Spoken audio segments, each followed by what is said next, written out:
বললাম আপনি তো ঘুমাই ঘুমাই চালাইতেছেন। শান্তি আছে চালাইয়া না? কত মাইলেজ কত পান? হ্যাঁ তাই? ভালো তো।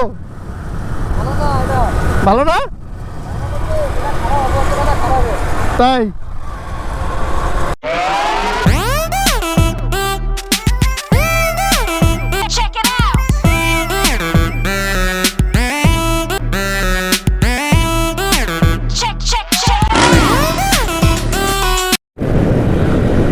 Assalamu alaikum everyone. This is Rakibul Hassan from Rakib's Moto Blog. এই হচ্ছে আমার মোটো ব্লগ, অর্থাৎ এই হচ্ছে আমার মোটর গাড়ি, আর যেটার উপর বসে আমি আপনাদের সাথে কথা বলছি এটাই হচ্ছে আমার মোটো ব্লগ। ওয়াও, সুন্দর একটা ব্রিজ। শুরুতেই আপনাদেরকে সুন্দর একটা ব্রিজ দেখাতে পারলাম। এটা হচ্ছে রেল লাইনের ব্রিজ, অর্থাৎ এই ব্রিজ দিয়ে রেল গাড়ি চলাফেরা করে। আর আমরা চলতেছি সেটা হচ্ছে রোড সাইড, অর্থাৎ এই দেখেন স্ক্যানিয়া গাড়ি যাচ্ছে, আমার মতো বাইকাররা যাচ্ছে। সে পাশে সুন্দর একটা রেল লাইনের ব্রিজ। সো আজকে যাচ্ছি গোপালগঞ্জে। কারণটা খুবই স্পেসিফিক কিছু কারণ। প্রধানত কারণ হচ্ছে সামনে ঈদের জন্য গিফট কেনা হয়েছে আত্মীয় স্বজনের জন্য, মূলত সেই গিফটগুলো দেওয়ার জন্য যাচ্ছি।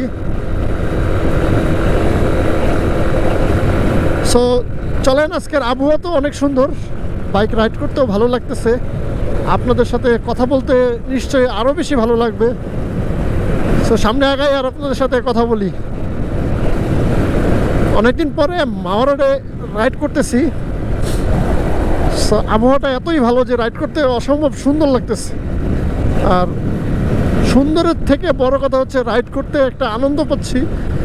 কারণ হচ্ছে আজকে একদিনের ভিতরে অনেকগুলো আত্মীয় স্বজনের সাথে আজকে দেখা করব। অ্যাক্সিডেন্ট হয়েছে সম্ভবত, এই জায়গাগুলো এত অ্যাক্সিডেন্ট হয়, আল্লাহ সকলকে হেফাজত করুক। এই যে রাস্তা পার হচ্ছে দেখেন, খুবই রিস্কিভাবে সে রাস্তা পার হচ্ছে। এগুলো আসলে ঠিক না এভাবে রাস্তা পার হওয়া, যেহেতু এটা একটা হাইওয়ে, গাড়ি 100-150 উপরেও থাকে অনেক সময়, বড় বড় গাড়িগুলো। এই কারণে এইভাবে আসলে ঠিক না রাস্তা পার হওয়া।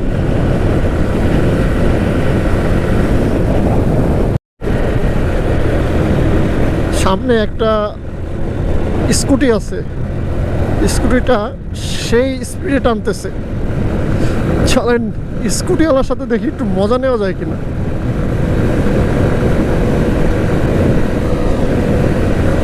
কি স্কুটি এটা আসলে বোঝা যাচ্ছে না। 150 সিসি, ও মাই গড, 150 সিসির একটা স্কুটি। দেখে তো মনে হচ্ছে ঘুমায় ঘুমায় চালাচ্ছে। আরে স্পিডোমিটার দিয়ে মাপতেছে কত স্পিডে চলতেছে আমরা। মাপো মাপো।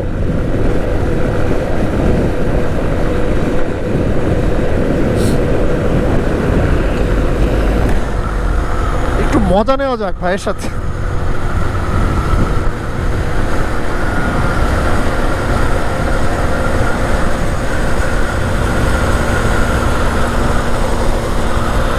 একটু মজা নেই ভাই। আপনি তো ঘুমায় যাবেন,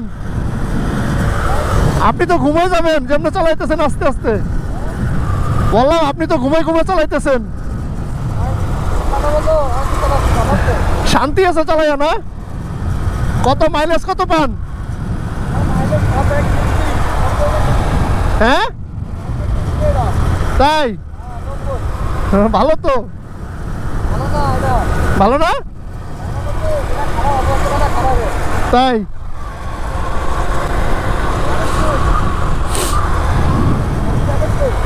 আমি বাসা গোপালগঞ্জে। আপনি কই যাবেন?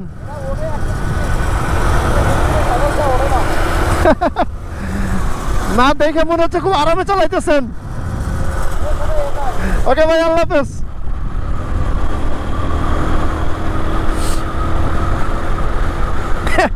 ভাইয়ের দেখে মনে হচ্ছে খুব আরামে চালাইতেছে আর খুব মজা করে চালাচ্ছে, এই জন্য ভাইয়ের সাথে একটু মজা নিলাম।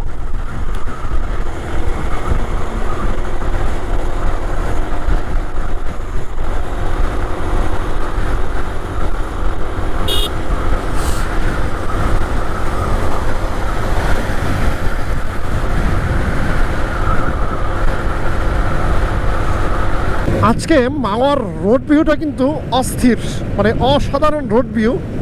এরকম রোড ভিউ আর এরকম মানে পরিষ্কার পরিচ্ছন্ন, আকাশটা এত সুন্দর, আপনারা মানে ভিডিও দেখে এরকম দেখতে পাচ্ছেন আমি জানি না, তবে আমার কাছে অসাধারণ লাগতেছে। সচরাচর মাওয়াতে মানে এরকম রৌদ্রোজ্জ্বল ভিউ আমি খুব কম পাই। আমি আসলে আমি জানি না, আমি যতবারই আসি ততবারই হয়তো বা আকাশ মেঘলা থাকে, নাহলে কুয়াশাচ্ছন্ন থাকে এরকম। তবে আজকে কোনো কুয়াশা নাই, কোনো রোদ কোনো কুয়াশা নাই, কোনো বৃষ্টি নাই, আবহাওয়া একদম হাসতেছে, মনে হচ্ছে হাস্যোজ্জ্বল একটা অবস্থা। সব বাইক রাইড করতে অসাধারণ ভালো লাগতেছে। আমার মতো একজন এরকম ভাই, আমার পিছনে এরকম গাট্টিগুট্টা আছে, যদিও এত বেশি না ভাইয়ের দুই সাইডে, আমার এক সাইডে আছে। সো মাওয়াতে আসলে একটু আগে যে কাজটা করলাম, একটা ভাইয়ের সাথে মজা নিচ্ছিলাম, তো মজা নিতে গিয়ে যেটা মনে হচ্ছিল, যদি পিছন থেকে গাড়ি আসে তাহলে সমস্যা হতে পারে, এই কারণে আমি বেশি মজা না নিয়ে অল্পতে কথা শেষ করে চলে আসছি। এটা আসলে ঠিক না, আমি যে কাজটা করছি এই কাজটা আপনারা কখনো করবেন না।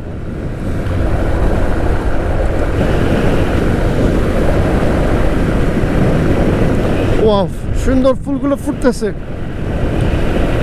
শীতের সিজনে ফুলগুলো আরও ভালো লাগে, এখন ফুলগুলো খুব একটা মানে ওরকমভাবে ফুটে ওঠেনি। তবে বাইক আস্তে আস্তে চালাবো আজকে খুব একটা তাড়াহুড়ো করতেছি না। বাসা থেকে একটু দেখি কতটুকু রাইড করলাম।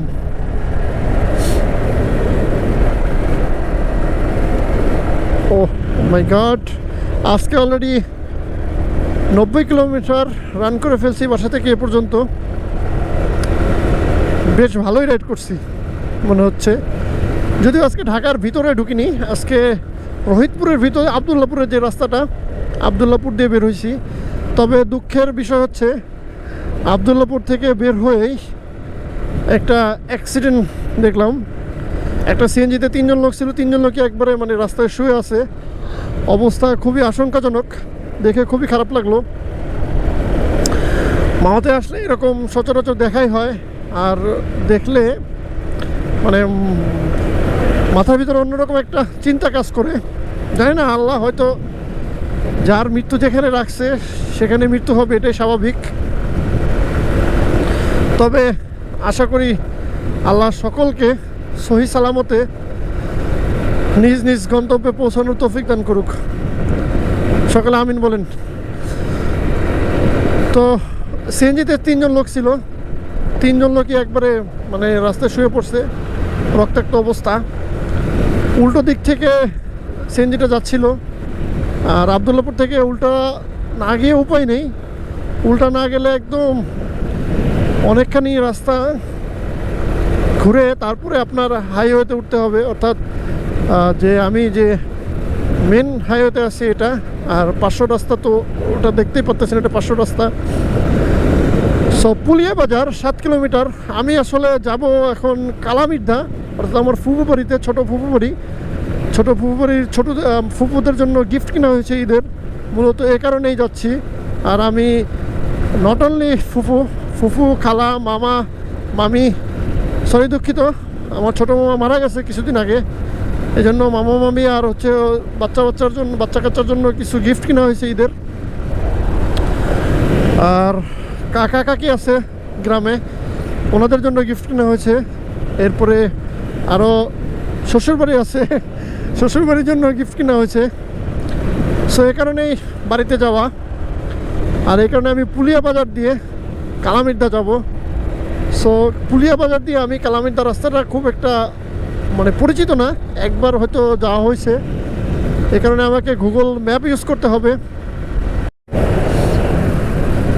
পুলিয়া বাজার যাওয়ার আগে এরকম একটা সুন্দর মসজিদ কিন্তু হাইওয়ে থেকে দেখা যায়, বেশ ভালো লাগে মসজিদটা দেখে। যতবার এদিক দিয়ে যাওয়া আসা করি এই মসজিদে যখনই যাই আমি একটু হালকা স্লো করে মসজিদটা একটু দেখি, ভালো লাগে দেখতে। সামনে পুলিয়া বাজার, আমি পুলিয়া বাজার থেকে বামে নেমে যাব, অর্থাৎ লোকাল লেনে যাব। আর পুলিয়া বাজার থেকে কালামির্দা কত দূর এটা আমার একটু দেখতে হবে, অর্থাৎ গুগল করতে হবে। চলেন আগে গুগলটা সেরে নেই যে কত দূর পুলিয়া বাজার থেকে কালামির্দা, তাহলে মনে হয় আমার জন্য একটু বেটার হবে। আদারওয়াইজ পুলিয়া বাজার ওইখানে একবারে নামার পথে যদি দেখতে যাই একটু ঝামেলাপূর্ণ হতে পারে, এখানে আমি এখানে একটু থামি। যদিও এখানে থামার কোনো ব্যবস্থা নেই, তারপরে একটু থেমে আসলে ডেস্টিনেশনটা এই যে যেটা বলতেছিলাম, এই যে দেখেন এরকম বোতলের কারণে কিন্তু গত বছর একটা লোক মারা গেছে, ঠিক আর একটা বোতল এখানে দেখতে পেলাম। সো বাইকাররা যারা এ রাস্তায় আসেন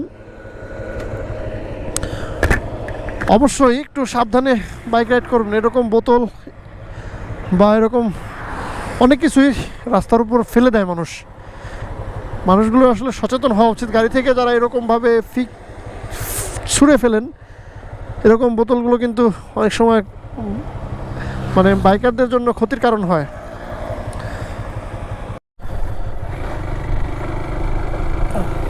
কালামির্দা যাওয়ার জন্য আমি পুলিয়া বাজার মানে স্ট্যান্ড থেকে আগেই একটা রাস্তা পেলাম।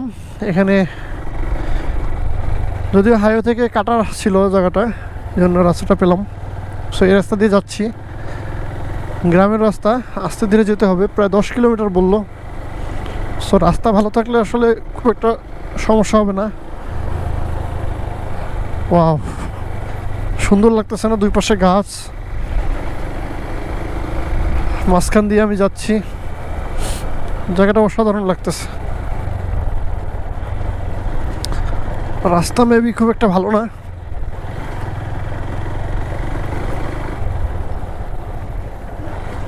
দেখা যাক।